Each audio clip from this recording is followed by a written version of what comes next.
Seri 10 Pedang Kayu Harum. Si Kumbang Merah, cerita, Ho Ping Hu, audiobook, novel silat, bab 40. Jalan menuju ke rumah ayah ibunya itu amat berbahaya jika dicapai dengan menunggang kuda yang dilarikan demikian cepatnya. Pada jalan mendaki itu ada bagian yang berbatu-batu kecil yang licin sekali. Seekor kuda yang berlari cepat dapat jatuh apabila menginjak batu-batu kecil yang mudah runtuh ke bawah itu. Bhilian khawatir dan juga tertarik. Cepat ia menuruni puncak untuk melihat apa yang akan terjadi dengan penunggang kuda itu ketika melewati jalan yang berbahaya itu. Sebaiknya kalau dia dapat datang lebih dulu untuk memperingatkan penunggang kuda itu. Maka Bhilian lalu mempergunakan kepandaiannya, berlari menuruni puncak seperti terbang untuk mendahului kuda itu. Akan tetapi kuda itu berlari cepat sekali dan Bhilian masih berada agak jauh di atas saat kuda itu telah memasuki jalan yang berbahaya itu. Akan percuma saja kalau dia berteriak memperingatkan, sebab selain jaraknya masih jauh sehingga ucapannya tentu tidak dapat ditangkap jelas, juga penunggang kuda yang belum dikenalnya itu belum tentu akan mau memperhatikan teriakan serta isyaratnya. Maka dia pun hanya memandang saja dengan hati khawatir. Jika hanya kuda itu tergelincir dan jatuh saja, hal ini masih tidak mengkhawatirkan. Paling hebat penunggangnya akan terlempar dan lecet-lecet atau patah tulang saja. Akan tetapi di sebelah kiri jalan mendaki itu terdapat jurang yang menganga lebar dan sangat dalam. Kalau penunggang kuda itu sampai terlempar ke dalam jurang, akan habislah riwayatnya. Inilah yang mengkhawatirkan hatinya. Penunggang kuda itu kini kelihatan jelas oleh Bhilian. Seorang pria muda yang bertubuh tinggi besar sehingga serasi dengan kudanya yang juga besar dan kuat. Cara dia duduk di atas pelana kuda saja menunjukkan bahwa dia seorang penunggang kuda yang mahir. Duduknya tegak, lentur dan seolah-olah tubuhnya telah menjadi satu dengan kuda karena gerakan tubuhnya sesuai dengan gerakan kuda. Sekarang kuda mulai memasuki jalan yang berbatu kerikil itu. Bhilian memandang dengan penuh perhatian dan tepat seperti yang dikhawatirkannya, kuda itu segera saja tergelincir begitu keempat kakinya menginjak batu-batu kecil. Agaknya kuda itu sudah melakukan perjalanan jauh dan dalam keadaan yang kelelahan pula. Perlu membasahi seluruh tubuhnya dan ketika binatang itu tergelincir, dia mencoba untuk mempertahankan tubuh dengan keempat kakinya. Akan tetapi setiap kali menginjak tanah dengan kuat, kakinya terpaksa menginjak batu kerikil pula sehingga tergelincir dan akhirnya kuda itu terjatuh, terpelanting dan keempat kakinya seperti ditarik dalam waktu yang bersamaan. Bhilian melihat kuda itu terjatuh, akan tetapi pada saat itu pula ia terbelalak kagum ketika melihat tubuh penunggang kuda itu tiba-tiba saja melayang ke atas. Lantas berjungkir balik membuat salto sampai 5 kali sebelum dia turun ke atas tanah dengan tegak. Dan baru nampak bahwa tubuh pemuda itu tinggi tegap, tubuh seorang pria yang jantan dan gagah sekali. Dengan sikap amat tenang pemuda itu lalu menghampiri kudanya yang tak dapat bangkit kembali. Tadi kuda itu terjatuh, lalu tubuhnya meluncur kembali ke bawah karena jalan itu mendaki dan tubuhnya baru berhenti terseret ketika menumbuk batu besar yang berada di tepi jalan. Untung ada batu besar itu. Jika tidak tentu tubuhnya akan terjerumus ke dalam jurang di balik batu itu. Ketika pemuda itu berjongkok memeriksa kudanya, binatang itu hanya dapat menggerak-gerakkan sedikit kaki dan kepalanya, akan tetapi tak mampu bangkit. Agaknya tulang dua kaki depannya sudah patah, juga kepalanya terluka dan berdarah. Pemuda itu memeriksa dengan teliti, kemudian mengambil buntalan pakaiannya dari atas punggung kuda. Diikatnya buntalan itu pada punggungnya, lalu pemuda itu memandang ke sekeliling. Sunyi tidak nampak orang lain. Lalu dia menjenguk ke dalam jurang di balik batu. Kuda yang baik, engkau telah banyak berjasa kepadaku. Terpaksa aku akan mengakhiri penderitaanmu. Selama berpisah, mendadak tangan kanannya bergerak ke arah kepala kuda itu. Prak, kuda itu terkulai, terlihat kakinya tidak bergerak-gerak lagi. Kemudian pemuda itu menarik kaki kuda, dan dengan pengerahan tenaga, dia melemparkan bangkai kuda itu ke dalam jurang. Bhilian terbelalak, wajahnya berubah merah karena marah dan dia pun melompat keluar dari tempat pengintaiannya. Engkau manusia berhati iblis, bentaknya marah sekali. Pemuda itu sangat terkejut ketika tiba-tiba saja ada seorang gadis cantik jelita muncul di hadapannya, tangan kanan bertolak pinggang, tangan kiri menudingkan telunjuk kecil ke arah mukanya. Sepasang mata itu mencorong penuh kemarahan dan seketika itu juga hati pemuda itu meloncat-loncat di dalam rongga dadanya. Berjungkir balik dan dia jatuh hati. Apa, mengapa, Nona, kenapa Nona marah dan memaki aku? Siapakah Nona dan apa kesalahanku sehingga Nona memaki aku berhati iblis? Tanyanya dengan gugup karena kecantikan Bhilian benar-benar membuat dia terpesona. Salah tingkah dan hampir dia tidak percaya bahwa gadis itu seorang manusia, bukan seorang dewi dari langit. Manusia busuk, kau kira tidak ada yang melihat perbuatanmu? Kau kira aku tidak tahu apa yang kau lakukan tadi? Engkau ini manusia berhati kejam. Kau tadi mengaku sendiri bahwa kuda itu telah banyak berjasa kepadamu. Akan tetapi engkau justru membunuhnya dan melempar bangkainya ke dalam jurang. Di samping kejam engkau juga telah merusak tempat ini sehingga aku tidak dapat membiarkan saja. Ah, itukah gerangan yang membuat engkau menjadi sangat marah, Nona? Pemuda itu baru mengerti sekarang dan dia tersenyum. Harus diakui oleh Bhilian bahwa pemuda itu memang gagah. Selain tubuhnya tinggi tegap dan kokoh, juga wajah itu memiliki daya tarik yang sangat kuat ketika tersenyum. Akan tetapi bila mana mengingat akan perbuatannya tadi, hatinya tetap merasa penasaran dan marah sekali. Jurang. Di samping kejam engkau juga telah merusak tempat ini sehingga aku tidak dapat membiarkan saja. Akan tetapi, Nona, perbuatanku tadi tidak merugikan siapapun, juga tidak merugikanmu.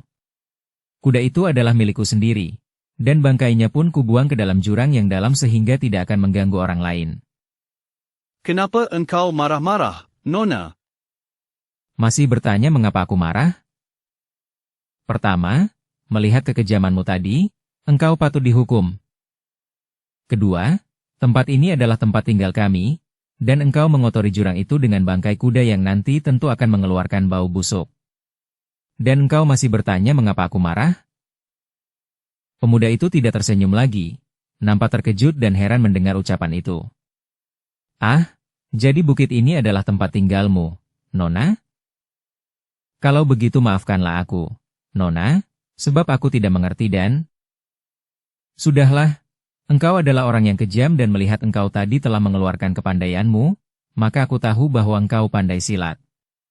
Agaknya kepandaian itu yang membuat engkau berhati kejam. Nah, majulah dan terimalah hukumanmu. Ditantang begitu, pemuda ini kelihatan gembira. Dia percaya akan kepandaiannya sendiri, dan tentu saja dia memandang rendah kepada seorang gadis yang kelihatan begitu cantik jelita dan lemah, walaupun gadis aneh itu mengaku pemilik bukit itu. Nona, aku tak ingin berkelahi denganmu, bahkan aku ingin berkenalan denganmu kalau engkau suka. Namaku Tan Hock Seng dan aku tak ingin berkenalan denganmu, melainkan ingin menghukummu atas kekejamanmu tadi. Majulah, Bhilian sudah siap. Pemuda yang mengaku bernama Tan Hock Seng itu sekarang tersenyum. Nona, sudah kukatakan bahwa aku tak ingin berkelahi denganmu. Tetapi mengapa engkau mendesak dan menantangku? Ketahuilah, Nona, aku sama sekali tidak berbuat kejam terhadap kuda itu. Aku adalah seorang penyayang kuda dan selama ini kuda itu menjadi sahabat baikku. Tetapi setelah tadi dia terjatuh dan kuperiksa, ternyata tulang kedua kaki depannya sudah patah dan kepalanya juga retak. Tiada harapan hidup lagi baginya. Bagaimana aku dapat membiarkan dia menderita terlampau lama? Lebih baik dia dibunuh saja untuk mengakhiri penderitaannya. Bhilian bukan seorang gadis bodoh atau seorang yang masih belum matang.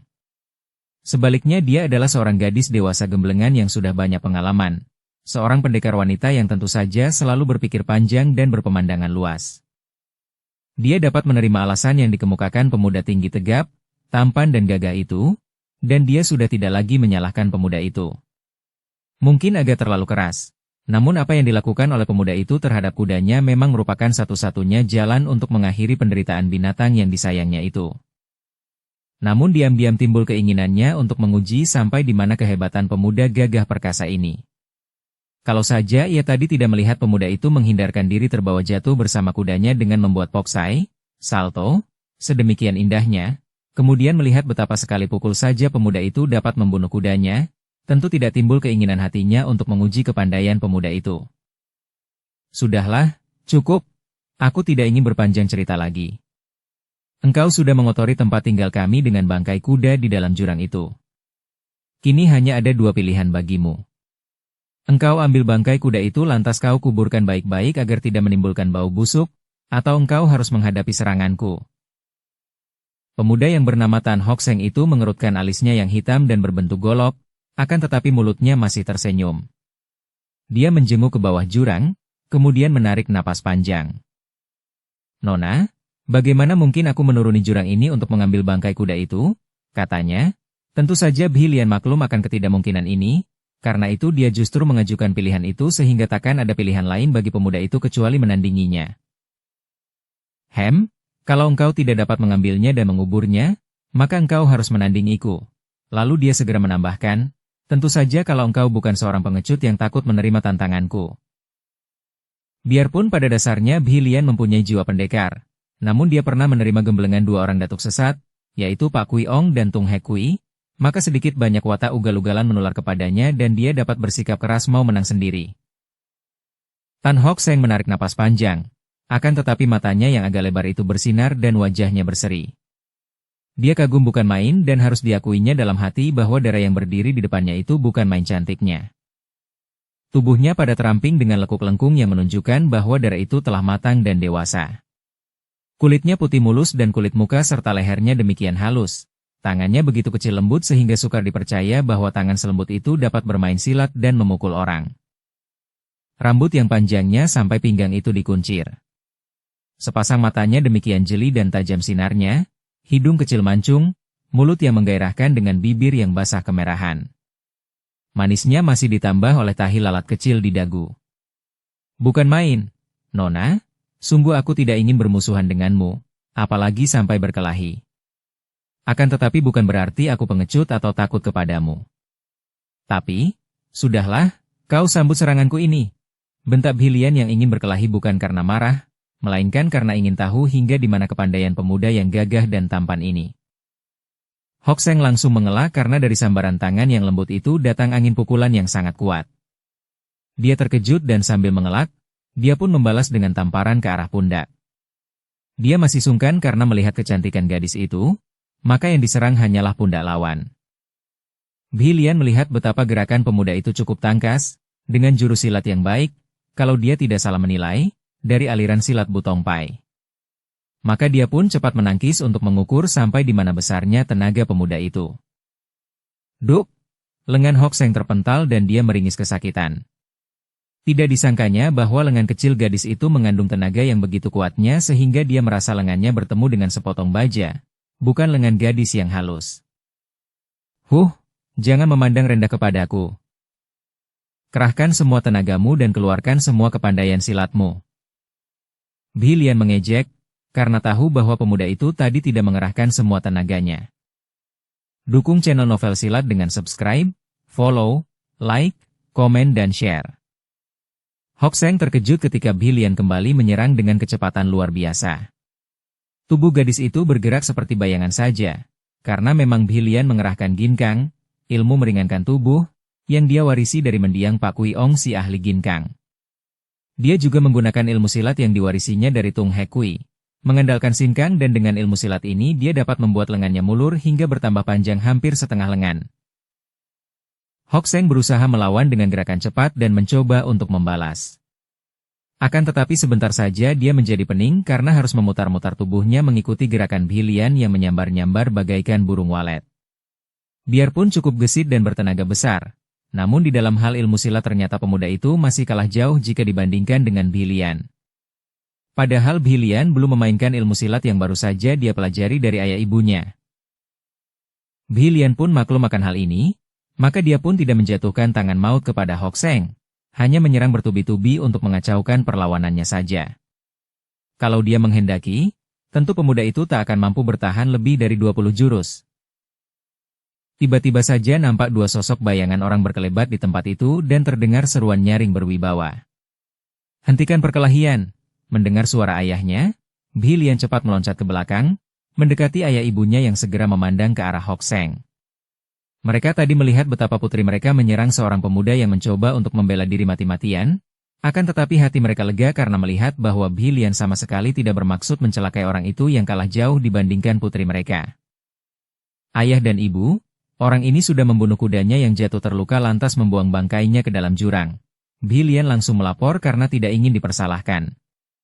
Aku melihatnya sebagai hal yang kejam, dan dia mencemarkan udara ini dengan bangkai kuda yang tentu akan membusuk di dalam jurang lalu baunya akan mengotorkan udara di sini.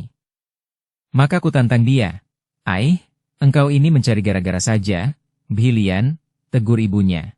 Melihat gadis itu ditegur ibunya, Hokseng cepat memberi hormat kepada suami istri itu, merangkap kedua tangan dan membungkuk dengan sikap sopan sekali. Mohon maaf kepada paman dan bibi yang terhormat karena secara lancang saya telah melanggar wilayah tempat tinggal Jiwie, kalian berdua.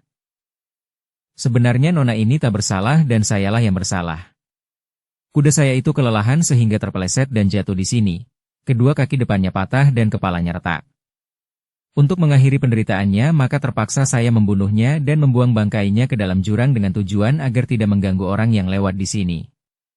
Tetapi saya telah melakukan kesalahan karena tanpa disadari saya telah membuangnya ke jurang sehingga mengotorkan udara di sini. Suami istri itu memandang dengan senyum. Hati mereka tertarik dan merasa suka sekali kepada pemuda gagah tampan yang pandai membawa diri itu. Orang muda, kami yang minta maaf kepadamu untuk anak kami. Walaupun kami tinggal di daerah ini, akan tetapi tentu saja kami tidak menguasai seluruh bukit dan lembah. Dan engkau tidak dapat dipersalahkan kalau membuang bangkai kudamu itu ke dalam jurang. Anak kami sudah bersikap tidak sepatutnya, harap engkau suka menyudahi saja urusan ini. Dengan segala senang hati, Paman. Lagi pula, apa daya saya seorang yang bodoh dan lelah ini terhadap nona yang demikian tinggi ilmunya? Tadi pun saya sudah merasa segan melawannya, akan tetapi karena nona mendesak terpaksa saya. Sudahlah, kata Bhilian.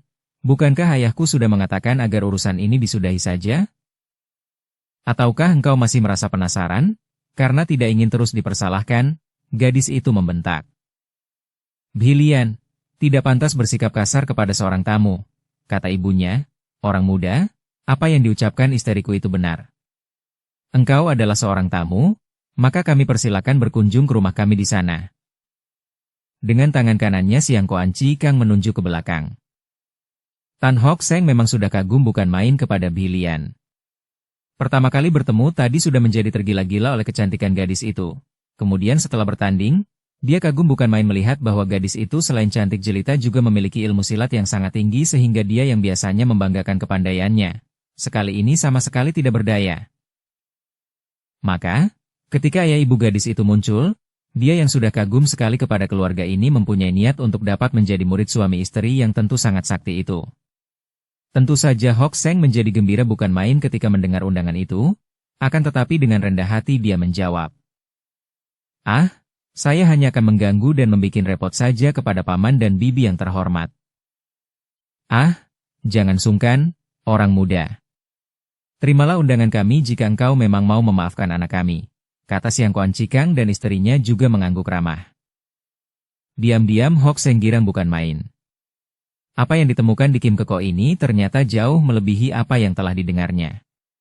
Ketika tiba di kaki pegunungan Heng Tuan San, dia telah mendengar dari para penduduk dusun di sekitar daerah itu bahwa di Kim Keko tinggal sepasang suami istri yang oleh para penduduk di sana dikenal sebagai pendekar sakti yang suka menolong para penduduk. Tertariklah hatinya. Apalagi ketika mendengar bahwa selama beberapa bulan ini sepasang pendekar itu kedatangan seorang darah cantik jelita yang kabarnya adalah putri mereka. Kini, begitu melihat gadis itu, dia sudah kagum bukan main. Apalagi setelah ayah ibunya muncul. Seorang lelaki berusia 40 tahun lebih yang tinggi tegap, lengan kirinya buntung akan tetapi sikapnya demikian gagah dan berwibawa. Dan istrinya juga merupakan tokoh yang tak kalah menariknya. Seorang wanita berusia 40 tahun lebih sedikit, wajahnya agak kepucatan namun cantik dan dengan raut wajah yang agung. Juga bentuk tubuhnya masih padat dan indah seperti seorang gadis saja. Kiranya mereka inilah sepasang suami istri pendekar yang dipuji-puji oleh para penduduk dusun itu. Dan meskipun dia belum pernah melihat mereka mempergunakan kepandaian, baru melihat kelihayan putri mereka saja, tetapi dia sudah dapat membayangkan betapa saktinya suami istri itu.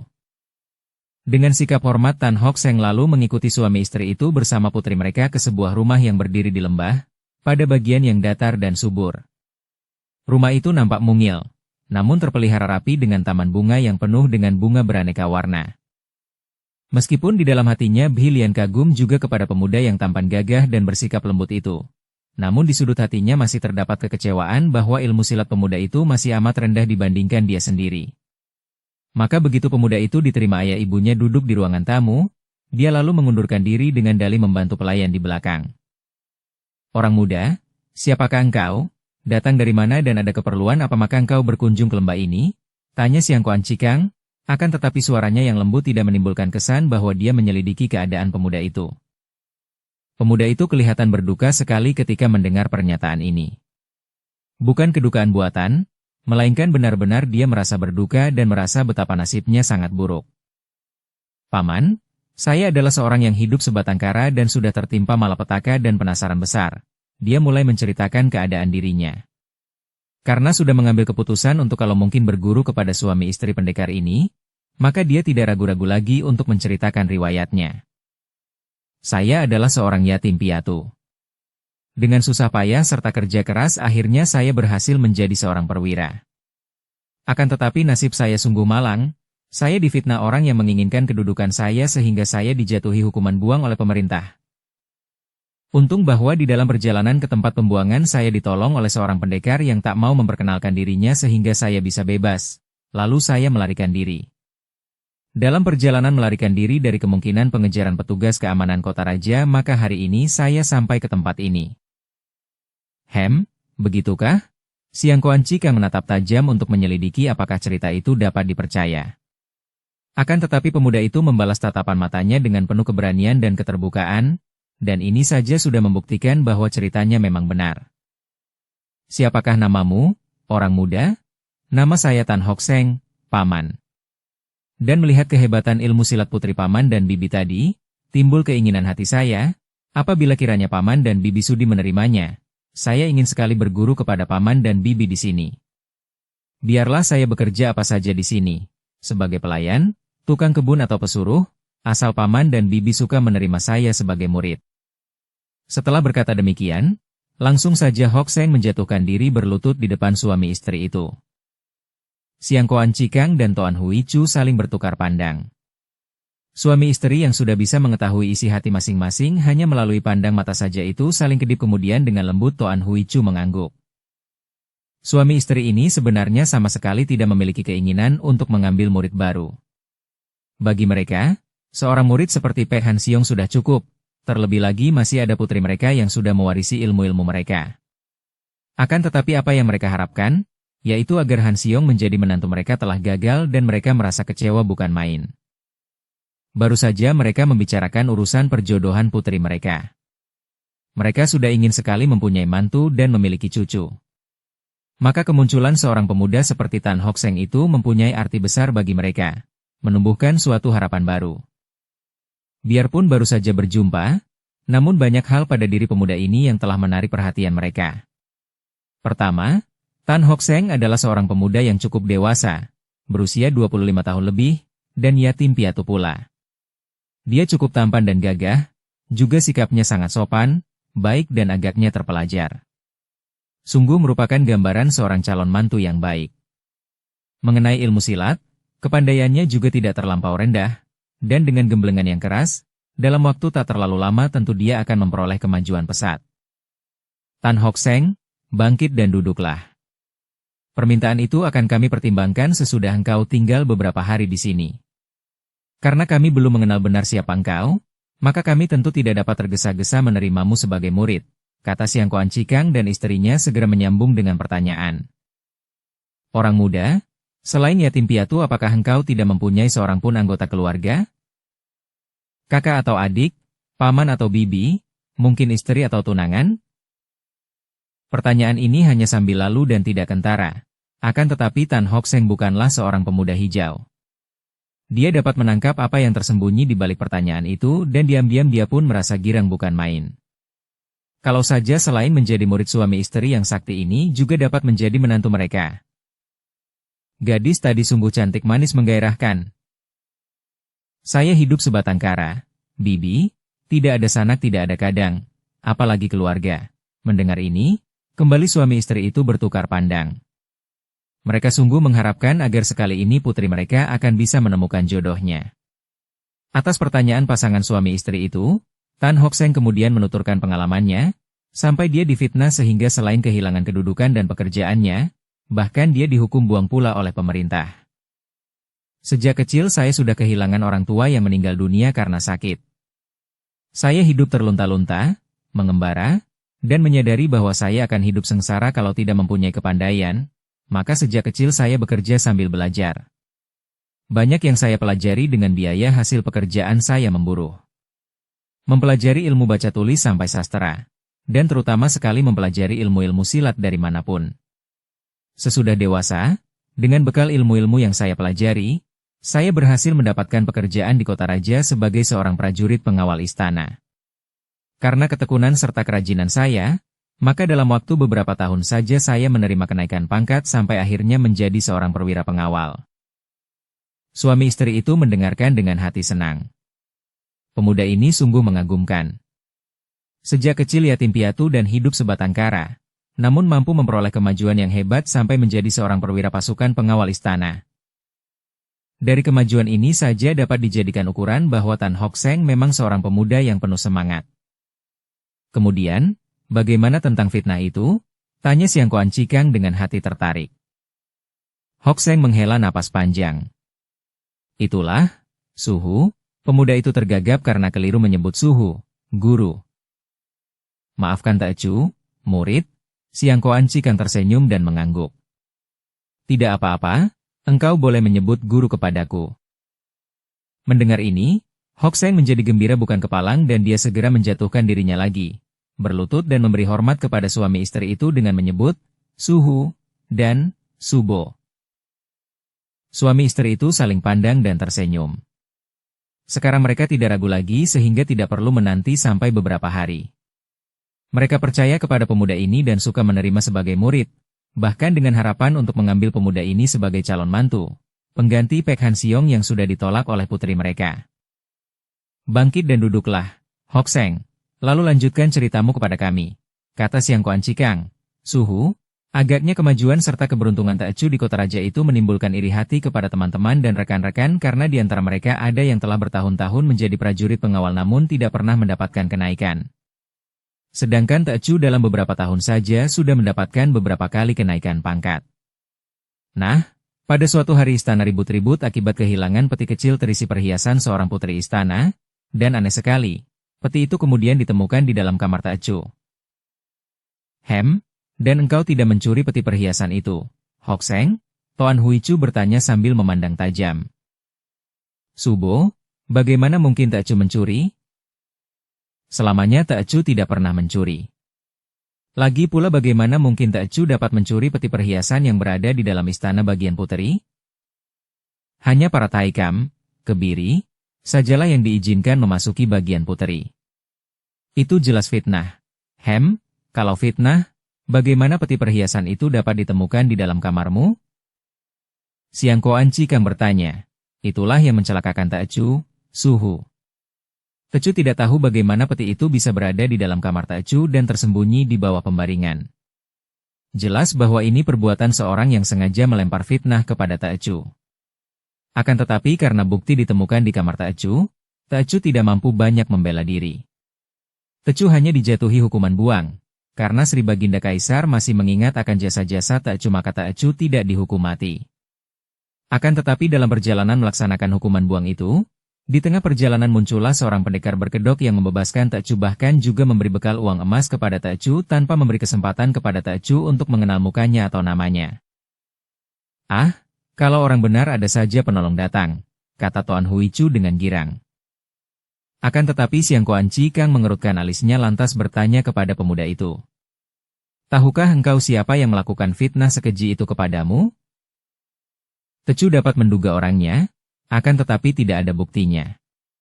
Yang meyakinkan hati Tak Chu adalah karena dialah yang mendapat kedudukan menggantikan Tak Chu setelah Tak Chu dihukum. Engkau mendendam kepada orang itu? Kembali Siang Koan Cikang bertanya. Suaranya tegas dan pandang matanya mencorong dan penuh selidik menatap wajah pemuda itu. Tan Hock Seng adalah seorang pemuda yang amat cerdik. Dia banyak membaca sehingga tahu bagaimana watak para pendekar. Seorang pendekar sejati tak akan mudah dikuasai nafsu. Demikian dia membaca. Seorang pendekar sejati tidak akan membiarkan nafsu dan dendam kebencian meracuni hatinya. Maka, mendengar pertanyaan itu dengan tegas dan mantap dia pun menjawab. Sama sekali tidak, Suhu. Tecu tidak mendendam, hanya kelak kalau ada kesempatan dan kalau kepandaian Tecu memungkinkan, Tecu ingin menyelidiki siapa sesungguhnya yang mencuri peti perhiasan lalu menyembunyikan di dalam kamar Tecu itu. Apa bedanya itu dengan mendendam? Dan kalau engkau berhasil menemukan orangnya, lalu apa yang akan kau lakukan? Kalau saja Tan Hock Seng bukan seorang pemuda cerdik dan hanya menuruti panasnya hati saja, kemudian menjawab bahwa dia akan membunuh orang itu, tentu suami istri itu akan kecewa dan belum tentu mereka dapat menerimanya dengan hati bulat. Akan tetapi Hock Seng tahu apa yang harus menjadi jawabannya. Tecu akan melaporkan ke pengadilan supaya ditangkap sehingga dapat membersihkan nama Tecu yang telah difitnah. Jawaban ini melegakan hati Siang Koan Cikang dan Toan Hui Chu. Dan untuk menjemuk isi hati calon murid ini, Siang Koan Cikang bertanya lagi. Apabila namamu sudah bersih, apakah engkau masih menginginkan kembali jabatan dan kedudukan itu? Tidak sama sekali, Suhu. Tecu telah bosan dengan kedudukan itu sebab di sana terjadi banyak kebusukan. Persaingan, fitnah, sogok-menyogok, kecurangan dan mementingkan diri sendiri. Hampir semua pejabat hanya memikirkan bagaimana untuk mendapat untung sebanyaknya. Tecu sudah muak dengan semua keadaan itu. Bukan main girang hati suami istri itu. Baiklah, Hock Seng. Mulai hari ini engkau menjadi murid kami dan kami berharap engkau menjadi murid yang baik. Untuk mengetahui dasar yang ada padamu, cobalah engkau mainkan semua ilmu silat yang pernah kau pelajari. Mereka pergi ke Lian Butia dan belum lama mereka memasuki ruangan berlatih silat ini. Bhi Lian menyusul mereka. Gadis ini merasa heran melihat betapa tamu itu diajak masuk ke Lian Butia, ruangan berlatih silat, oleh ayah ibunya. Ketika dia bertanya, dia merasa semakin heran mendengar penjelasan ibunya. Bhi Lian, Tan Hock Seng telah kami terima menjadi murid kami. Mulai sekarang dia adalah Sutemu, tetapi engkau boleh menyebut Su Heng, kakak seperguruan, karena dia lebih tua darimu. Dan Hock Seng, engkau boleh menyebut Sumai, adik seperguruan, kepada putri kami Siang Koan Bhi Lian ini. Sumai? Hock Seng cepat mengangkat kedua tangan di depan dada menyalam gadis itu. Sikap ini saja sudah menunjukkan bahwa pemuda itu menghormatinya, bahkan tak segan memberi hormat lebih dahulu biarpun dia mendapat kehormatan untuk menjadi saudara tua. Diam-diam Bhi Lian tidak puas. Bagaimanapun juga, pemuda itu baru saja menjadi murid ayah ibunya, dan dalam ilmu silat jauh berada di bawah tingkatnya, mana pantas menjadi suhengnya? Akan tetapi rasanya tidak enak juga kalau disebut suci, kakak seperguruan, oleh pemuda yang usianya beberapa tahun lebih tua darinya. Hal itu akan mendatangkan perasaan cepat tua di dalam hatinya. Maka dia pun tidak membantah dan dia membalas penghormatan Hock Seng sambil berkata lirih. Selamat menjadi murid ayah dan ibu, Su Heng. Demikianlah, sejak hari itu Tan Hock Seng menerima gemblengan dari dua orang gurunya sesudah memperlihatkan seluruh ilmu silat yang pernah dipelajarinya.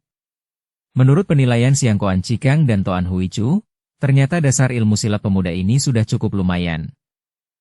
Dia telah mempelajari bermacam-macam ilmu silat, hanya tenaga dasar sinkangnya yang kurang. Sebab itu Siang Koan Cikang memberi pelajaran berlatih dan menghimpun tenaga sinkang. Sedangkan Toan Hui Chu mengajarkan silat Kuan Im Sin Kun. Bahkan sepasang suami istri itu kemudian mengajarkan ilmu baru mereka, yaitu Kim Kesin Kun. Tentu saja suami istri yang selama belasan tahun tinggal sebagai orang hukuman di kuil Xiao Lim Si itu dan kurang pengalaman, sama sekali tak pernah bermimpi bahwa mereka sudah menerima seorang murid yang seolah-olah harimau berbulu domba. Tan Hock Seng bukanlah orang seperti yang mereka duga dan gambarkan. Sesudah mendengar Tan Hock Seng menceritakan riwayatnya, maka tidak sukar menduga siapa dia sebenarnya. Tan Hock Seng bukan lain hanyalah nama samaran dari Tang Gan. Sudah diceritakan di bagian depan betapa perwira muda istana ini melarikan seorang selir terkasih kaisar. Dia ditangkap oleh Tang Bun An yang ingin mencari jasa dan kedudukan, kemudian diserahkan kepada kaisar. Bersambung ke bab 41. Dukung kami dengan subscribe, follow, like, komen dan share. Terima kasih.